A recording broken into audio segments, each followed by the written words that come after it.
Já Bom chegou. dia, pessoal. Estão me ouvindo? Bom dia. Muito Bom bem. dia, Alberto. Bem-vindo. Grande Marco, como vai? Tudo bom? Carol, Tudo jóia? Hoje veio a Tudo satisfação estar bem. aqui de caráter novo. vermelhinho aí, né? Ó, Todo. Hoje tá. hoje Olha, tem. Já pessoal, a que... gente. Vamos lá. Pode falar. Não, não, pode falar. Não vai falar nada Eu demais, não. quero, primeiramente, te agradecer, né? Mais uma vez.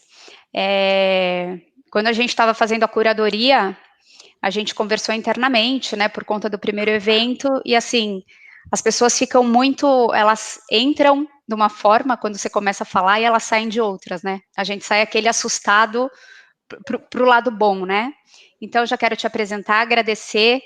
Para quem não conhece, o Alberto Oliveira, ele é CEO da TrueSec Security Experts e vai falar um pouquinho para estar aí há anos atuando, né, com cybersecurity, por mais de 20 anos, trazendo aí conhecimento e proteção para empresas e profissionais.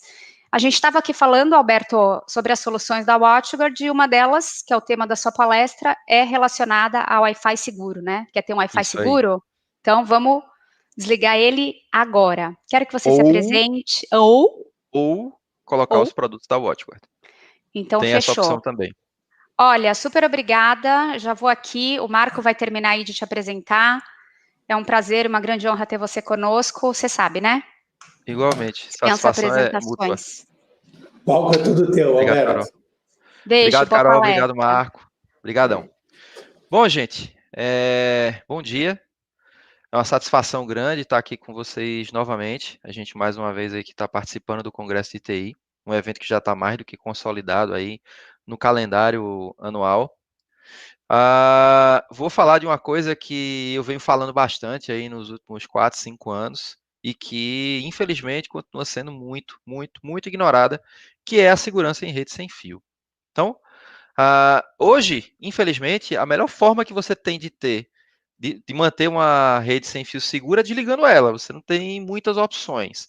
Pelo menos assim, quando a gente pensa num cenário corporativo, de baixo custo, de baixo investimento, ou na nossa casa mesmo, ao longo dessa sessão, eu vou mostrar para vocês algumas coisas aqui para vocês entenderem porque que eu afirmo isso com tanta veemência. Mas enfim, sem mais delongas, na nossa agenda a gente vai contextualizar um pouquinho. Eu entendo que seja interessante a gente ter contexto para vocês conseguirem entender melhor o que é o mundo hoje, né? Como é que esse mundo está conectado, como é que esse mundo interage digitalmente falando e o que é que o Wi-Fi tem a ver com isso daí. E como treta é uma coisa que os meus amigos gostam bastante, então vamos falar das tretas que a gente tem dentro do mundo Wi-Fi. E olhem que tem bastante. Então, o que é a internet hoje? Como é que a internet hoje ela se comporta? O que ela traz de possibilidades? Como é que a gente tem, como é que é a conectividade no mundo hoje? Como é que os dispositivos estão acessando recursos por aí? E aí a gente tem aqui um estudozinho da Cisco, da ResearchGate, baseado nas informações da Cisco de alguns anos atrás, que traz realidade baseado no nosso ano, no ano de 2020. Então, a gente vê que de 2003 para 2020, a gente teve uma curva de crescimento gigantesca em termos de quê? Quantidade de dispositivos conectados e média de dispositivos por pessoa. Faça um exercício mental aí entre vocês. Eu não estou vendo as perguntas do YouTube. Se tiver pergunta, peço aí o pessoal que vá repassando para mim na medida que a gente for conversando. Mas faça um exercício mental de quantos dispositivos você tem aí conectados na sua casa, no seu home office ou na sua empresa. Então, a gente tem Smart TV, a gente tem Alexa, a gente tem smartphone, tablet, notebook, PC, TV, e tem outros tipos de dispositivo hoje em dia que também são conectados, lâmpada, gerenciador unificado de fechadura, de ar-condicionado, enfim.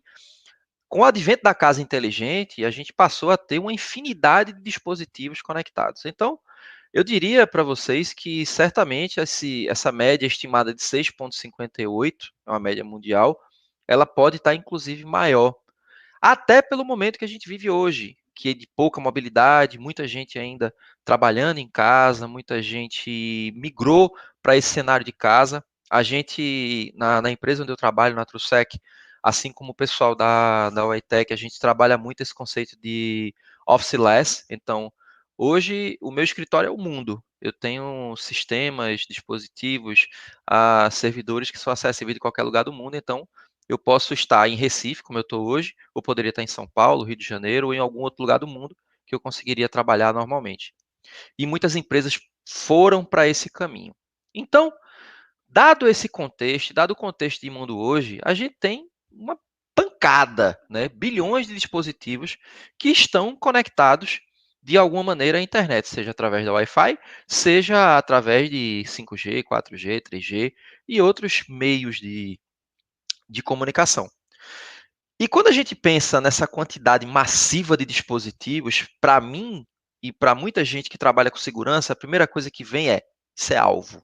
Porque todo mundo hoje é alvo. Qualquer indivíduo hoje que tem um dispositivo conectado na internet, ele é um alvo potencial. Qualquer um. Então, seu smartphone é um alvo, seu tablet é um alvo, seu notebook é um alvo, seu videogame é um alvo, sua TV.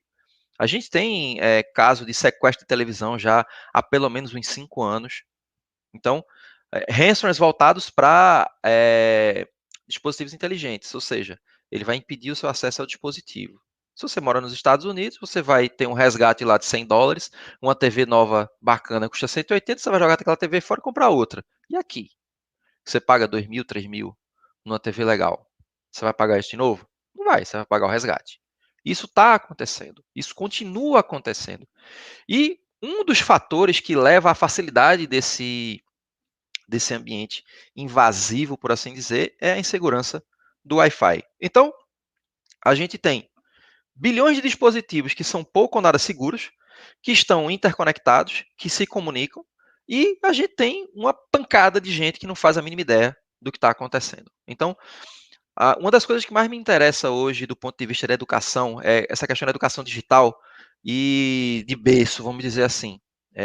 Eu considero que é um assunto muito pouco abordado nas escolas, nas universidades, inclusive, e que deveria ser massivamente abordado, porque a gente vive num mundo hoje que a gente não vivia 10 anos atrás, há 15 anos atrás. Então, quem tem filho que nasceu aí nos últimos 10 anos, essa criança ela tem uma perspectiva de uso da tecnologia diferente da minha, diferente da do Marco, diferente da Carol, porque a gente tem um pouquinho mais de tempo de estrada. Então a gente tem um tempinho a mais. A gente viveu, pelo menos eu, né, que sou, acredito ser o mais velho de todos aí, eu vivi esse momento dessa transformação, né, de onde a gente saiu do mundo nada conectado para um mundo estupidamente conectado. Então eu vivi essa transição. Eu acompanhei essa evolução. E em acompanhando essa evolução e sendo profissional de segurança, isso me trouxe uma série de reflexões. E a principal delas, para o dia de hoje, assim, para o momento de hoje nós, seres humanos, não estamos preparados para viver o que a gente vive. Não estamos. E eu não estou falando de pandemia, tá? Isso aí é um caso à parte. Essa história de viver a história é complicado, né? A gente leu em livro, meio mundo de pandemia aí pelo mundo, meio mundo de gente morrendo, e a gente está vivendo isso hoje, assim, acompanhando isso. Então a gente está fazendo parte da história. E isso de fazer parte da história é complicado. Mas, trazendo para o universo de tecnologia, nós não estamos hoje preparados para viver nesse mundo conectado. Ponto. Não estamos. Não estamos, e do jeito que vamos, não estaremos durante um bom tempo. A não ser aqueles poucos indivíduos que se preocupam com isso e que têm vontade, desejo, intenção de ajudar o resto, de trazer conhecimento. Mas aí vai depender do indivíduo do outro lado, de buscar esse conhecimento, de ir atrás desse conhecimento. Ou dele saber que esse conhecimento é acessível, que ele pode chegar até ele. Então, a meu ver, a educação digital hoje é um dos principais problemas do mundo, não é do Brasil, é do mundo. E isso, obviamente, impacta no nosso assunto de hoje. Por quê? Porque a internet dá para a gente resumir a evolução nisso daqui. Então, a gente começou com comunicação ponto a ponto, isso evoluiu para o World Wide Web, né, que é a internet muito parecida com o que a gente conhece hoje. E aí a gente veio com os dispositivos móveis, a gente começou a trabalhar o conceito do peopleware, com redes sociais, com engajamento, com a possibilidade de comunicação. Vamos combinar que assim, o ser humano para algumas coisas é terrível, né? Porque a rede social ela é uma coisa que traz a possibilidade da gente ter contato com gente no mundo inteiro. Então, eu tenho amigos que moram fora do país e eu uso muito rede social para me comunicar com eles, para saber como é que eles estão, para ter perspectiva de como é que anda a vida deles.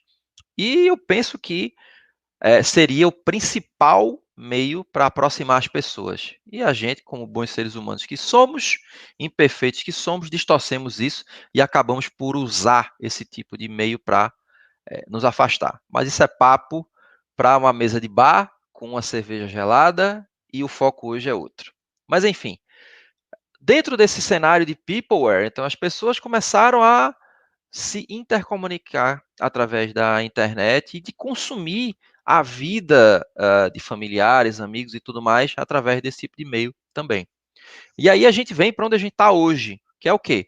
Internet das coisas, Internet of Things, ou Internet of Threats, que é como eu gosto de chamar. Por quê? Porque agora você tem uma pancada de coisa conectada. Um monte de coisa que fala, que interage, que dá a possibilidade da gente ter melhora na nossa vida. Teve uma promoção da Amazon há alguns meses e eu tinha muita curiosidade de ver como é que era a interação da Alexa, eu tenho uma Alexa em casa, com lâmpada inteligente. E aí eu aproveitei a promoção, era o Prime Day, comprei uma lâmpada para poder testar. E é muito bacana. Pô, Alberto, colocou um dispositivo inteligente em casa. Será que esse dispositivo é seguro? Não faço ideia. Não escaneei ele ainda não. Porém, eu tenho, como eu sou parceiro WatchGuard, assim como o Marco, eu tenho um equipamento WatchGuard em casa. Então, eu tenho um WIPS em casa. Eu sou fora da curva, vamos dizer assim, Wi-Fi. Então, eu tenho menor preocupação com a minha Wi-Fi. Por isso que eu assumi, vamos dizer assim, o risco de trazer essa lâmpada inteligente para casa. Mas, enfim, é muito bacana, né? Você entra, manda ligar, manda apagar a luz, você pede para mudar a cor, você pode pegar uma cor mais confortável para fazer uma leitura, uma coisa assim, é super legal. E existem coisas outras também que podem ser interconectadas. Então, uma que eu queria dar destaque, que está na lista de coisas conectadas aqui, é o aquário. Por quê? Por que eu queria falar de aquário? Em 2018, em Las Vegas, um cassino foi comprometido, foi invadido. E o que foi utilizado para comprometer esse cassino, e houve assim um roubo de alguns milhares de dólares, foi um aquário. Como assim um aquário? Um aquário da seguinte forma: o aquário ele tinha um sistema de gestão inteligente.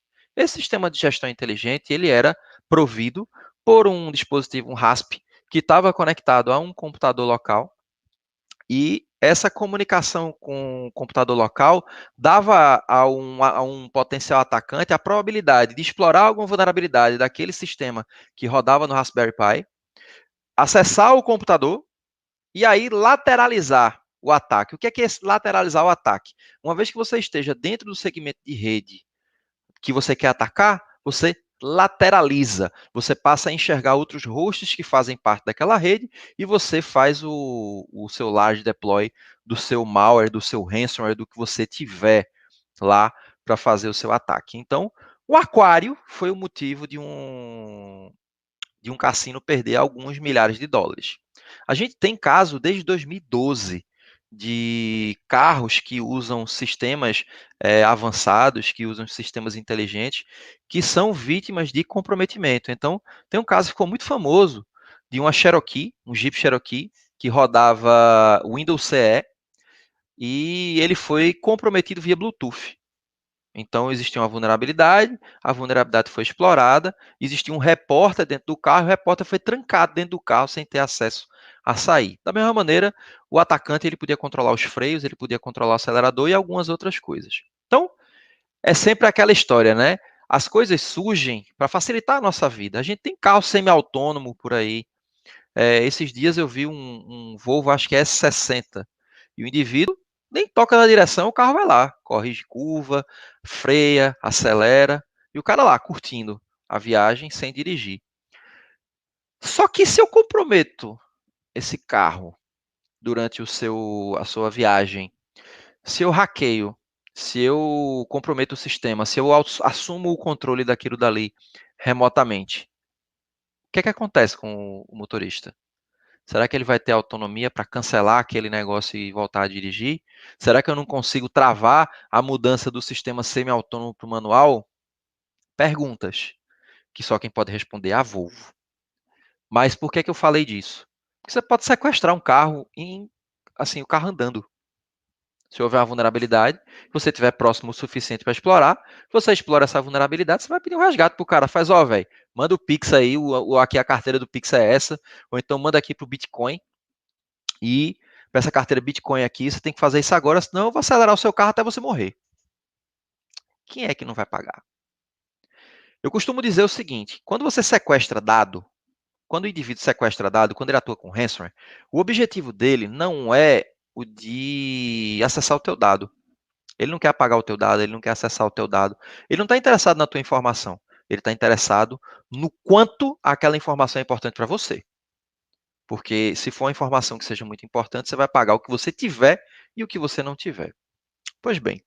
Então, atacantes se baseiam nisso, nesse aspecto de buscar aquilo que é de muito interesse seu, ou que seja de interesse deles também. Então, quando hoje a gente trabalha algum pentest, por exemplo, a gente faz pentest na TrueSec, e que envolve acesso físico ou possibilidade de acesso físico, a primeira coisa que a gente checa é se tem Wi-Fi. Porque, assim, 99% dos casos a gente vai conseguir entrar no ambiente pelo Wi-Fi. E aí, se o cara não tiver uma arquitetura muito bacana, para poder diminuir o estrago que a gente faz, o estrago é considerável, porque normalmente o Wi-Fi está conectado diretamente na rede interna, não tem firewall no meio, não tem VPN, não tem roteador, não tem nada, o cara está com a perninha lá já na VLAN que acessa os servidores, o cara entrou na Wi-Fi, acabou, está dentro da rede, já tomou conta e, como o pessoal gosta de dizer, onou, né? Ou seja, você foi onado. Você perdeu o acesso àquilo dali, aquilo não é mais seu. E o Wi-Fi é um dos meios mais fáceis que você tem de fazer isso daí. E eu gosto muito de bater nessa tecla do lance dos dispositivos inteligentes, porque eles trazem muito benefício para a gente, eles trazem muita coisa bacana para a gente, só que, ao mesmo tempo, eles usam o meio mais inseguro que existe de transmissão hoje no mundo, que é o Wi-Fi. O que é que a gente espera disso? Uma imagem como essa. Eu gosto muito dessa imagem porque ela mostra claramente ao que a gente está sujeito hoje. Então a gente tem uma pancada de coisa interconectada. Então você tem lá o robozinho de limpeza, que você pode controlar do iPhone ou pela Alexa, você tem câmera, você tem geladeira que pode fazer de repente aí a tua feira, ela pode controlar o teu estoque de comida, e quando estiver baixando alguma coisa, você pode fazer a submissão direto lá para o local que suporte esse tipo de coisa. Então, você tem um mundo interconectado hoje de um monte de coisa, né? E como você tem esse mundo interconectado e você está conectando tudo isso dentro de um meio que é inseguro, se eu comprometo um meio que é inseguro, eu comprometi o resto. E aí não importa se as coisas têm ou não vulnerabilidades individuais. Se tiver, ótimo, melhor ainda. Você consegue ir fazendo explorações pontuais sem que o indivíduo perceba que você está dentro, ou seja, que você está em Command and Control, que é uma das fases de um pentest. Você entrou no ambiente, você conseguiu comprometer o ambiente e você tem um comando dele. Você está mantendo o seu acesso. Você possui um acesso permanente dentro daquele lugar. E esse acesso permanente ele pode e vai acontecer através de Wi-Fi. Então, isso daqui pode ser a sua casa daqui a alguns anos, se a gente não tiver um trabalho muito forte da I3E e dos fabricantes que desenvolvem e que sugerem modificações nos padrões de comunicação para que a gente tenha um cenário de Wi-Fi completamente diferente daquilo que a gente tem hoje. Ah, Alberto, mas e o Wi-Fi 6? O Wi-Fi 6 tem uma série de promessas, promete uma série de coisas, mas como o padrão ainda não está 100% implementado em equipamentos, a gente não consegue testar para ver o quanto aquilo é factível. Uma coisa é certa, com as melhorias que foram feitas no Wi-Fi 6, sem considerar ainda a frequência de 6 GB, ou seja, 2.4 e 5 GB, a gente continua tendo a possibilidade de comprometer essas redes, mesmo com as novidades de comunicação e de proteção que forem implantadas. Então, isso daqui é a cara da sua casa, da sua empresa, hoje ou amanhã. O que é que vai melhorar isso daqui? A possibilidade da gente ter uma rede wireless mais protegida. Eu acho que essa é a pergunta que eu mais ouvi em todos os lugares onde eu já fui, onde as pessoas buscam interagir socialmente. Então, shopping center, cafeteria, restaurante, bar. A primeira coisa que a pessoa faz quando chega é: qual a senha do Wi-Fi? Por que ela faz isso? Porque ela quer compartilhar a vida dela, ela quer mostrar que ela está num canto, ela quer postar uma foto no Instagram, quer fazer uma live, enfim, não importa. A gente vive hoje num mundo muito conectado, a gente vive num mundo hoje onde as pessoas têm a possibilidade de mostrar as suas vidas para os outros. É certo ou errado? Não é o caso aqui julgar. Cada um faz aquilo, faz o que faz de acordo com aquilo que acredita, que prega e que gosta. E ninguém tem nada a ver com isso. Então, se a pessoa gosta de fazer live, show de bola, deixa ela fazer live. Deixa ela postar o almoço, o jantar, se treinou, se não treinou, tem aquele negócio de tá pago, né? Enfim, eu nunca entendi muito isso tá pago, não, porque eu tô devendo nada pra ninguém, pelo menos não nisso, né? Mas tem quem goste, e assim, tudo bem, não tem problema. O problema não tá no que a pessoa faz, o problema tá no meio que ela utiliza para fazer aquilo dali. Então, quando você traz a possibilidade de você fazer acesso em local público de Wi-Fi, o que vai acontecer, né? Faça reflexão mental aí para vocês. Vocês acessam? Fazem esse tipo de acesso? Sim ou não? Não precisa me responder. Façam a reflexão aí. Se vocês usam o WhatsApp também, mandam e recebem os famosos Lourdes, né? Que sim, a brincadeira por nudes. Provavelmente, né? Quem nunca ou quem sempre. E se você manda ou recebe, tá ali passando, né? E se eu estiver enxergando? Se eu estiver ali com a lupa vendo tudo que você faz, vocês acham que isso é possível? E eu afirmo para vocês que é. Mas imaginem que vazar o nude é ruim, péssimo. A pessoa vai ter uma dificuldade com o tempo para com a imagem. Muita gente já soube de muitos casos de pessoas que vieram aí a tirar a própria vida porque vazou um nude, porque vazou uma situação pontual que era uma coisa particular, enfim. Então, como a pessoa reage, a gente não sabe. Mas imagina aí, se você vai fazer um pagamento com a senha do banco, e aí você está na sua Wi-Fi, quer dizer, você está na Wi-Fi da cafeteria, eita, o boleto da luz tem que pagar hoje, senão eu vou ficar sem luz, você vai lá e paga. E se eu estiver lá? Quer dizer, eu não, né? Porque eu não vou roubar a informação de vocês. Mas se o indivíduo que sabe o que eu sei, ou mais do que eu sei, estiver no local onde você está, você não tem como saber. E se ele tiver, ele vai pegar o que você tem. Sabe como? Assim, desse jeitinho. Porque um dos ataques mais conhecidos que existem dentro do universo sem fio é o que se chama de Evil Twin, ou seja, gêmeo do mal. Eu vou falar um pouquinho mais sobre ele mais à frente, mas isso aqui é só para gerar perspectiva para vocês. Você nunca sabe onde é que você está conectando de verdade, você supõe. Então, você supõe que você está na rede da cafeteria, você supõe que você está na rede do shopping center.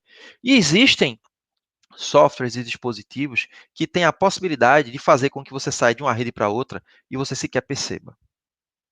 Então, você pode estar até conectado na rede da cafeteria agora, mas você pode ter um ataque e você sair da rede da cafeteria para uma rede que tem o mesmo nome da rede da cafeteria, mas que tem um indivíduo lá que está enxergando tudo aquilo que você faz. O nome desse ataque secundário é Man in the Middle, ou seja, o homem do meio, o indivíduo do meio, alguém que está no meio da sua comunicação, coletando tudo aquilo que a gente faz. Então, não existe almoço grátis. E o preço que você paga pelo Wi-Fi grátis, ele pode ser muito, muito, muito caro. Então, é importante que vocês tenham isso em mente antes de decidir fazer a escolha pelo acesso. Eu vou trazer mais um número para vocês que é referente a como o Wi-Fi é usado nos Estados Unidos. Então, mais ou menos cerca de 70% do tráfego que acontece em rede Wi-Fi lá é oriundo de smartphone. A gente está falando de um país onde o acesso a plano de dados barato é muito grande. Então, você consegue comprar um plano de dados ilimitado lá pagando baratíssimo. Não é ainda a realidade do Brasil. Já melhorou muito em relação a quando os planos de dados chegaram aqui para hoje, mas a gente ainda paga um valor alto. Então, acaba que a gente tem menos acesso a esse tipo de coisa. Então, de certa maneira, é natural que a gente busque redes sem fio gratuitas, onde a gente possa economizar o nosso plano de dados, né? Para a gente não acabar com o plano de dados e ficar sem comunicação quando estiver na rua. Então, de certa forma, é natural. O problema de ser natural, isso daí, é que nos expõe, nos coloca dentro de um cenário de risco exacerbado, gigantesco. E olha que eu só estou falando do âmbito pessoal ainda.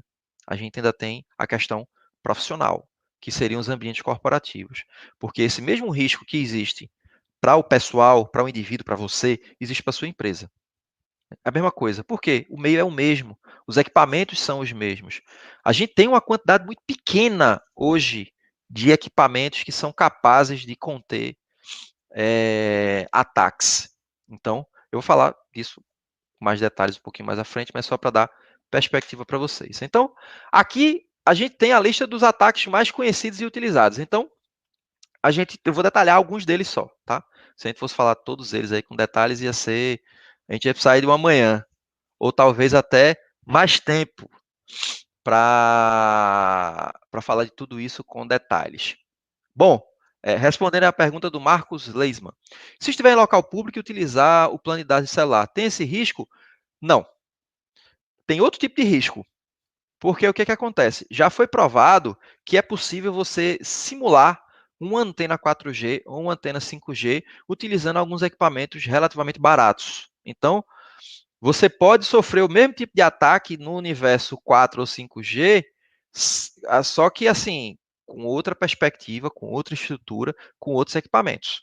Então, se você usa o 4G para fazer as suas atividades, e eu, inclusive, continuo recomendando que, quando você vai fazer alguma coisa mais sensível, você faça através do 4G e não da Wi-Fi, a probabilidade de você sofrer um ataque como esses aqui é menor, mas ela existe.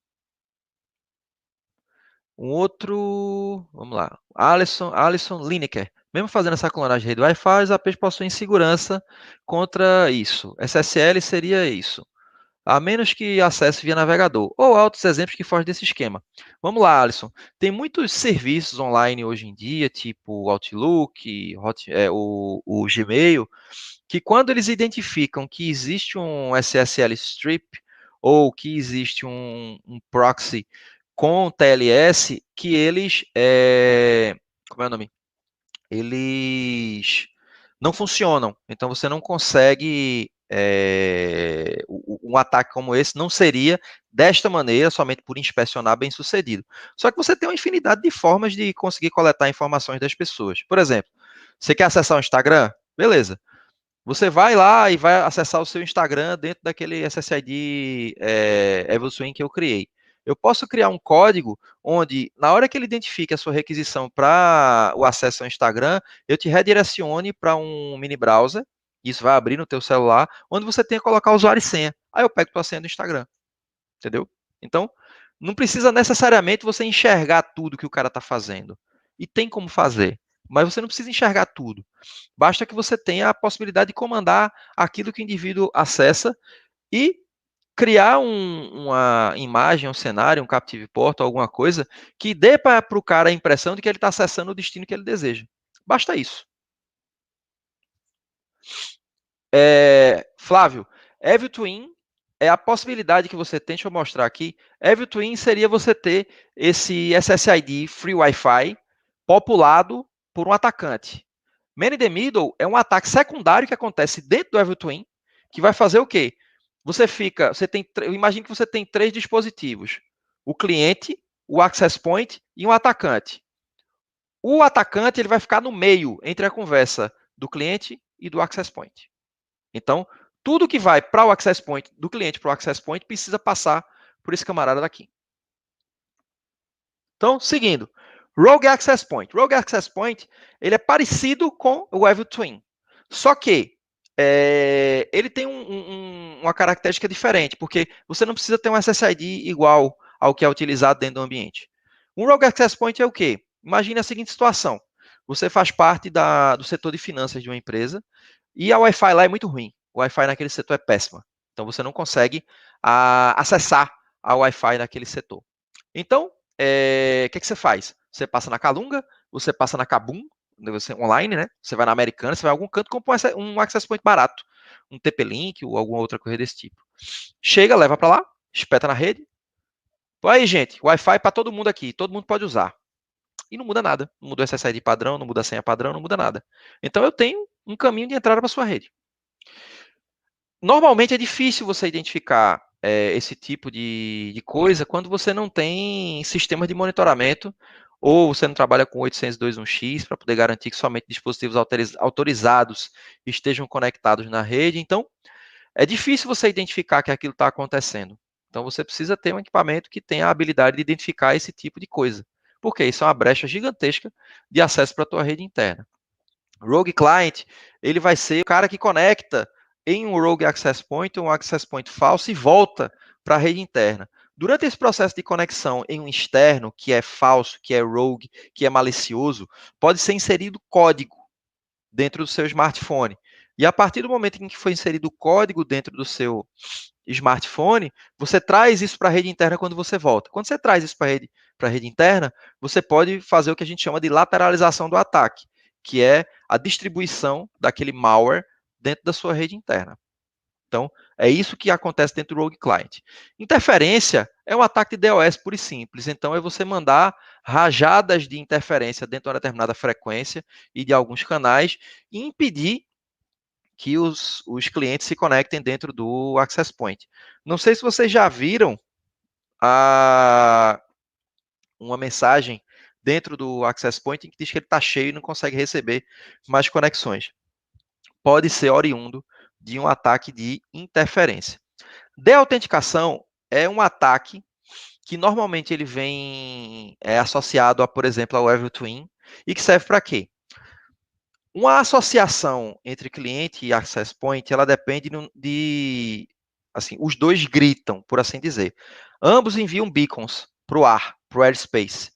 Esses beacons, eles têm informação da SSID e da senha. Quando dá o match disso daí, a conexão acontece entre cliente e access point. Só que essa conexão entre cliente e access point ela é visível. Ela não é criptografada, ela não é protegida. Você consegue fazer um scan dentro de um ambiente wireless e você vê quem são os access points, o MAC address deles e o MAC address de quem está conectado dentro daquele airspace, ou seja, dentro daquele access point. Então, baseado nisso daí, você consegue direcionar um ataque, dizer, não, eu quero desconectar esse MAC address aqui desse access point. Então, você clona o access point o MAC address do access point, manda um comando para o cliente de autenticação, e isso é aberto, é possível. Os controles de wireless hoje não previnem esse tipo de coisa. Ele desconecta e vai conectar lá no access point falso, no seu Evil Twin, por exemplo. Então, é um ataque acessório, normalmente é utilizado para isso daí. Ou para causar DDoS. Para você pode também ficar mandando rajada de DAoF para impedir que os indivíduos conectem no access point. Redes ad hoc não é necessariamente um ataque, mas é uma possibilidade que você tem de ter dois dispositivos falando Wi-Fi um com o outro dentro do ambiente corporativo, onde você pode roubar dado, ou você pode infectar o outro dispositivo. Então você traz lá, você vai para o trabalho, leva seu notebook de casa, seu notebook não está com antivírus, está com código malicioso instalado, você conecta ele via Wi-Fi dentro do teu notebook do trabalho, porque você quer copiar um arquivo que você precisa para trabalhar, para fazer alguma coisa, e aí a infecção está feita. Então, não é necessariamente um ataque, né? Mas dá a possibilidade de haver a distribuição de código malicioso também ou de roubo de informação. War Driving e War Shocking. War Driving eu acho que é o mais conhecido dos dois, porque ele ficou muito famoso quando o pessoal começou a usar a lata de batata Pringles como antena. Inclusive, você tem uma larga possibilidade de usar esse tipo de recurso para fazer amplificação de sinal. Então, tem tutorial na internet, vocês podem procurar, que vocês vão encontrar como montar uma antena wireless usando uma lata de batata Pringle. Então, o objetivo do War Driving é você dirigir, literalmente, um carro com um notebook dentro, um dispositivo que tenha wireless, e ir escaneando para ver onde é que existem redes wireless abertas. E aí entra o War Shocking. onde você pode ir marcando essas redes como Open Node, Closed Node, e aí o Open Node vai ser aquele que não tem senha, você pode conectar à vontade. Closed Node é aquele que tem senha, que você não consegue conectar. E aí você pode dar perspectiva de protocolo de segurança, velocidade e tudo mais. E por fim, mais ou menos importante, captura de handshake.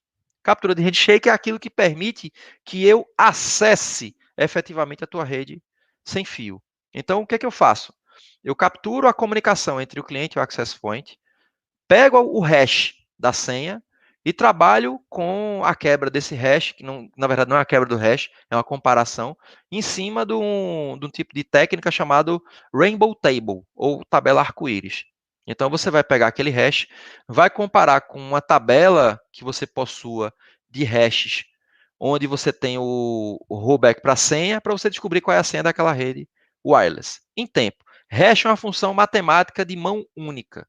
Uma vez que você aplica um algoritmo de hash a uma entrada, através da saída você não descobre qual foi a entrada. Ou seja, o que é que foi usado como informação base. Porém, você pode aplicar aquela entrada ao algoritmo de hash 1 milhão de vezes que o resultado vai ser o mesmo. Ou seja, quando você faz uma captura de handshake e você vai fazer comparação de hash, basicamente você tem uma tabela pré-pronta, onde você tem hash e a senha que é compatível. E você vai comparar o hash que você capturou com aquele que você já tem, até bater a senha, e aí você ter o acesso à senha do ambiente. E aí aqui a gente vai detalhar um pouquinho mais sobre os ataques, né? Então vamos começar falando do Evil Twin. O Evil Twin vai ser um SSID que é igual àquele que você tem na residência ou na sua corporação. O objetivo dele é ludibriar o dispositivo cliente, no sentido dele conectar dentro daquele camarada que não é real, né? Que é falso, vamos dizer assim.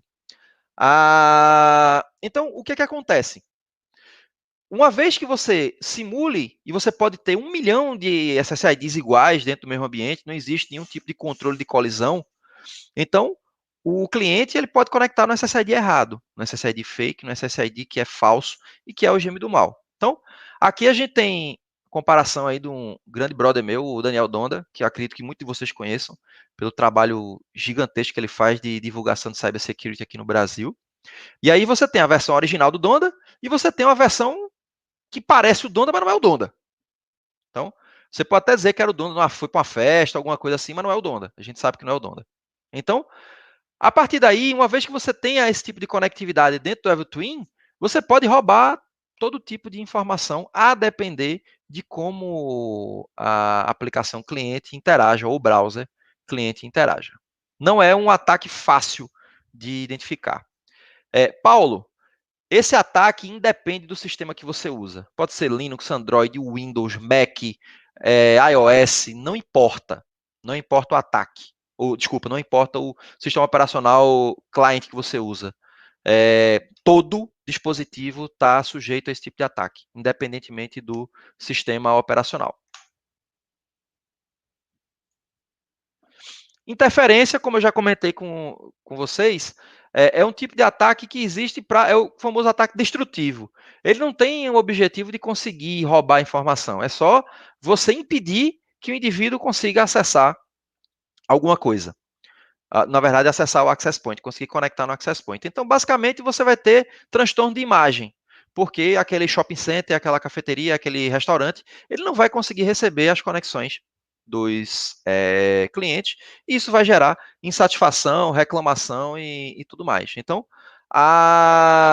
em locais públicos, isso obviamente vai gerar problema para aquele indivíduo que está fazendo a prestação do serviço. E você consegue comprar uma plaquinha, acho que é 8220, de um Wi-Fi Jammer com $8. Com 40 conto, você compra um negócio desse no Mercado Livre. Ou você compra um Raspberry Pi e você pode ter um hacking station, por assim dizer, bastante completo, rodando Kali, com suporte à placa de Wi-Fi em modo monitor, e você conseguir fazer ataque móvel, né? Você pluga o Raspberry num Power Bank, se possível, compra o Rasp que tem telinha LCD assim, acoplada, vai ficar um negócio desse tamanho, mais ou menos. Aí você bota ele dentro da bolsa e toca o terror por aí. O war driving é justamente aquele que eu tinha comentado sobre a batata Pringles, né? Nos anos 2000, era muito comum você ver o pessoal por aí atrás de rede Wi-Fi para acessar gratuitamente. Até porque, na época, o plano de dados era bem caro, bem mais do que é hoje.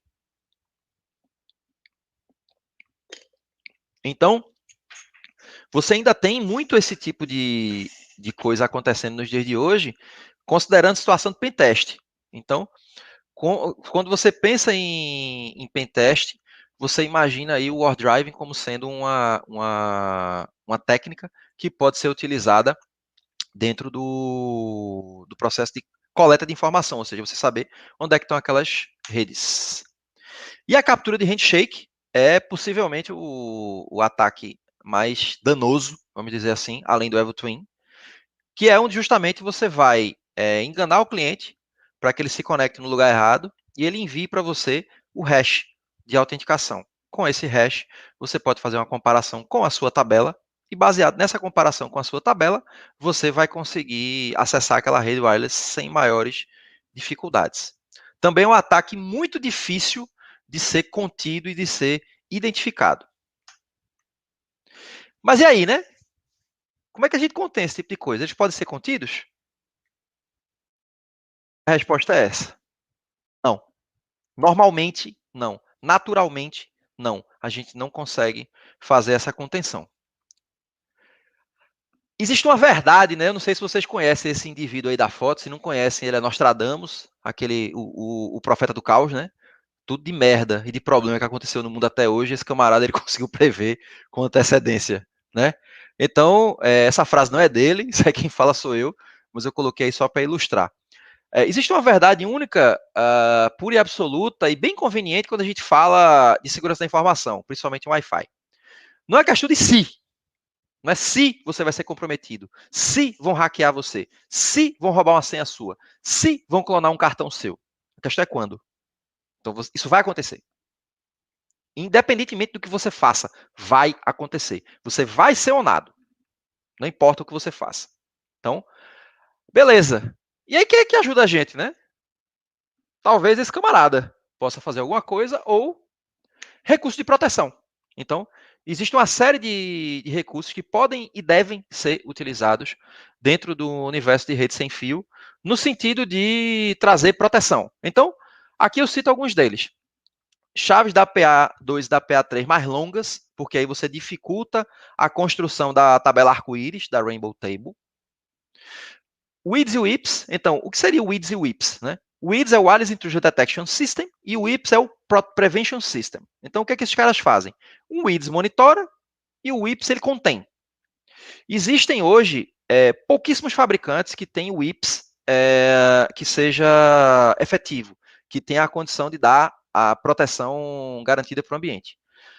Então, a grande maioria deles, você precisa estar atuando massivamente no cliente o tempo todo para poder fazer aquilo ali funcionar. Tem um, que por acaso é o que eu trabalho, e o pessoal da WeTech também, que é o da WatchGuard, que ele é praticamente autônomo e você consegue garantir proteção efetiva contra todos esses ataques que eu citei anteriormente, sem maiores dificuldades.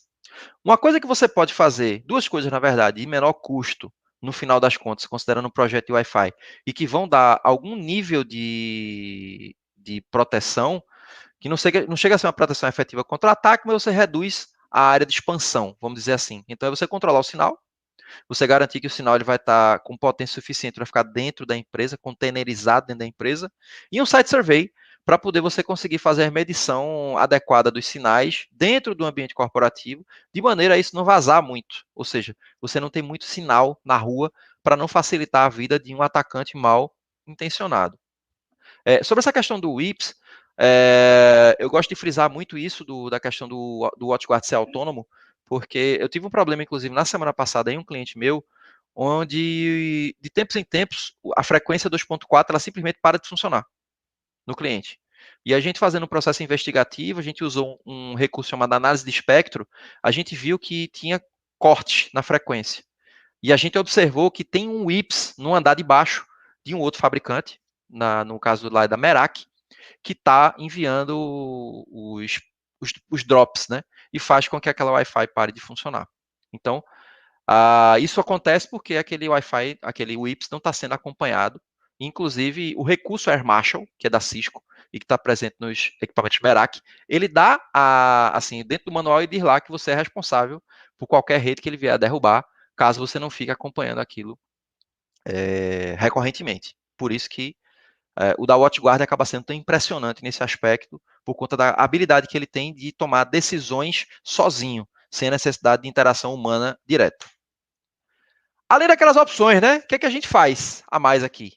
Conecta de qualquer jeito e reza. É uma possibilidade. Vocês podem assumir esse risco, vocês podem abraçar esse risco e dizer, não, eu vou conectar assim mesmo. Não tem problema não. Você pode sentar no meio-fio e chorar, porque você vai ser comprometido. Você pode desligar o Wi-Fi, que é a maneira mais efetiva que você tem de garantir a proteção de uma rede Wi-Fi hoje, só que aí a gente está voltando alguns anos, né? Alguns anos aí em termos de proteção. O uso do plano de dados, eu recomendo sempre que você for fazer alguma atuação, me fugiu a palavra agora. Se você for fazer alguma coisa sensível, pagar uma conta, checar um extrato do banco, uma transferência. E assim, considere VPN. VPN é sempre uma coisa interessante para ser utilizada, sobretudo a IPsec, que é menos suscetível a um ataque de man in the middle. Dúvidas? Meu tempo está perto do estouro aí. O Diego tinha colocado mais umas 2 perguntas aí que eu não respondi. Pronto. Cris Marcos, Cruvinei Queiroz. Alberto, aqui na empresa tem um balanceador com 2 provedores. Separei o segundo provedor apenas para Wi-Fi e conectar a internet com os pacientes que chegam à clínica. Certo. Então eu entendo, Cris Marco, que você separou um link de internet para os caras e que esse SSID não tem acesso à rede interna. Bacana, você isolou. Só que você não está protegendo o cliente, você está protegendo sua empresa, o que é uma coisa boa. Só que o seu outro SSID, que é o corporativo, se você não tiver um WIPS, ele vai estar vulnerável do mesmo jeito. Então, você isolou. E aí uma coisa que é importante também é que você identifique esses acessos, não é só liberar para o pessoal da clínica acessar por um outro canto, porque qualquer um pode chegar, qualquer um pode acessar e qualquer um pode cometer um crime por aquele link que você disponibilizou, caso você não esteja registrando os acessos, registrando os seus usuários. Então, no Marco Civil, datado de 2014, você é obrigado a manter esses logs por um período mínimo de 1 ano. Então, fica atento a isso daí, tá?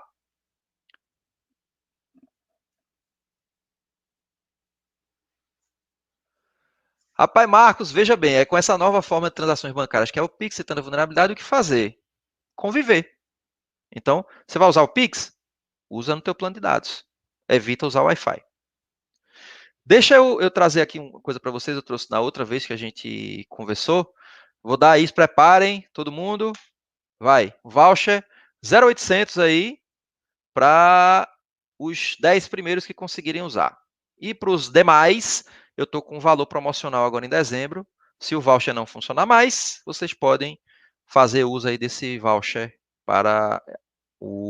desse voucher não, né? Do valor promocional para utilização durante este mês de dezembro, ok? Eu não falo de todos os assuntos que falei aqui, falo de alguns, mas fica aí para quem quiser utilizar à vontade, tá bom?